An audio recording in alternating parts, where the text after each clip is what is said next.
নমস্কার, আমি অভিজিৎ। আপনারা দেখছেন prosperity with Abhijit YouTube channel. আমি একজন AMFI registered mutual fund distributor. আমার নিজের ইনভেস্টরদের সাথে কাজ করতে গিয়ে আমি বিভিন্ন সময় বিভিন্ন সমস্যা বা তাদের কিছু কিছু জায়গা যে ভুলগুলো আমি ফেস করি বা করেছি এবং চেষ্টা করি সেগুলোকে তাদেরকে অ্যাওয়্যার করার। ঠিক তার পাশাপাশি এই চ্যানেলের মাধ্যমে আমি এই ভিডিওটা যত লোকের কাছে পৌঁছাচ্ছে তাদেরকেও জানানোর চেষ্টা করছি এটাই। এবং আজকের আমার সাবজেক্ট হচ্ছে ইনভেস্টমেন্ট এবং সেক্ষেত্রে হওয়া চেক বা mostly OTM bouncing charges. Yes, একটা মানুষ এবং জেনারেলি এটা হয় সিপ বা এসআইপির ক্ষেত্রে।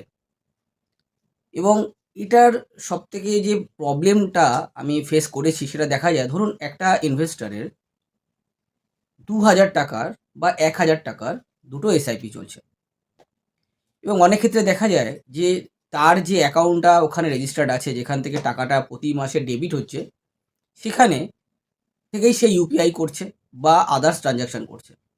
এমন এমন ক্ষেত্রে আমি দেখেছি যে ২০ টাকা ৫০ টাকা তার অ্যাকাউন্টে শর্টফল হয়েছে।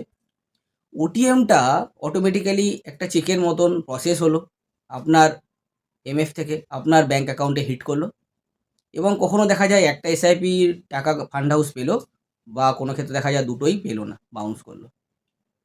এমতাবস্থায় অ্যাজ পার ব্যাঙ্ক তারা কিন্তু একটা চেক বাউন্স করলে যেরকম চার্জ কাটে ঠিক সেই পরিমাণ চার্জ কাটলো। তাহলে আপনি ইনভেস্টমেন্ট করেছেন এই মানসিকতা নিয়ে যে আপনি কিছু গেইন করবেন।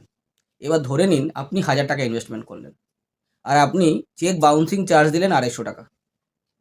তাহলে আলটিমেটলি আপনি কত পার্সেন্ট টাকা অলরেডি ডেবিটে চলে গেলেন, এটাও কিন্তু আপনার একটা লস।